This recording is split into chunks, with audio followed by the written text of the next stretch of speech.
Cable T V operators association സംസ്ഥാന പ്രസിഡന്റും Indian cable T V വ്യവസായത്തിന് അമൂല്യ സംഭാവനകൾ നൽകുകയും ചെയ്ത നാസർ ഹസൻ അൻവറിന്റെ ഓർമ്മയ്ക്ക് ഇന്ന് 9 ആണ്ട്. NH അൻവർ ഓർമ്മ ദിനമായ ഇന്ന് കേബിൾ ദിനമായി ആചരിക്കുകയാണ്.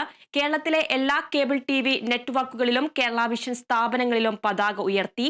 Cable T V operators association ആസ്ഥാനമായ കൊച്ചി COA ഭവനിൽ COA സംസ്ഥാന പ്രസിഡന്റ് പ്രവീൺ മോഹൻ പതാക ഉയർത്തി. COA general secretary PB Suresh, Kerala Vision MD Prajesh Achandi അടക്കം COA ഭാരവാഹികൾ ചടങ്ങിൽ പങ്കെടുത്തു.